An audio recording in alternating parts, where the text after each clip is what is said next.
নমস্কার সবাইকে। তো আজকে আমি পাটিসাপটা পিঠে বানাবো। তো তার জন্য দুধ নিয়ে নিয়েছি। দুধ এখানে আমার জাল হচ্ছে। এখানে নিয়েছি আমি খোয়া, চালের গুঁড়ি আর খেজুরের গুঁড়ি। তো দেখুন কিভাবে বানাই। দুধটা আমার ফুটে গেছে। চালের গুঁড়িটা আমি দুধ দিয়ে গুলে দেব। চালের গুঁড়িটা আমি দুধ দিয়ে গুলে নিয়েছি। আমি এই দুধের মধ্যে দিয়ে দেব।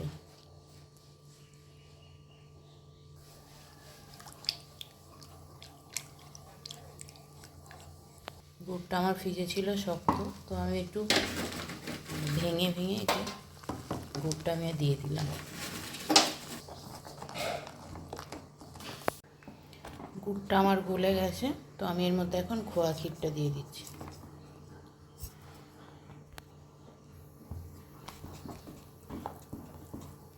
দিয়ে আমি একটু ভালো করে নেড়ে নেব।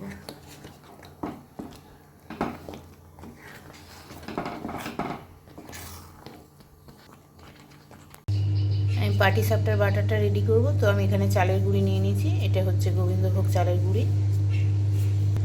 এর মধ্যে আমি সামান্য নুন আর 2 চামচ চিনি দিয়ে দেব। তো আমি এর মধ্যে 2 চামচ চিনি আর নুন দিয়ে নিয়েছি। এখন এটাকে আমি দুধ দিয়ে গুলে নেব।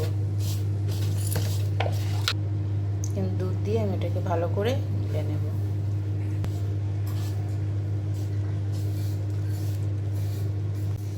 দেখুন আমি এইভাবে গোলাটাকে গুলে নিয়েছি।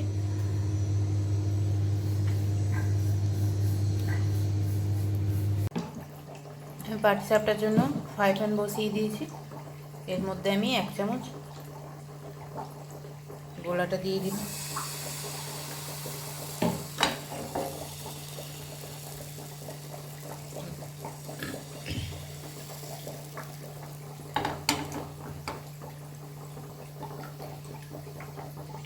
দেখুন এর মধ্যে আমি ক্ষীরটা বানিয়ে রেখেছিলাম। এটা এখন শক্ত হয়ে গেছে মোটামুটি।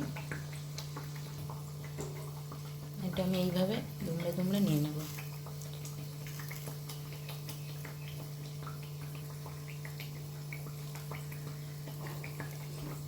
তো আমি দেখুন একটা একটা করে এইভাবে আমি সব কটাকে বানিয়ে নেব।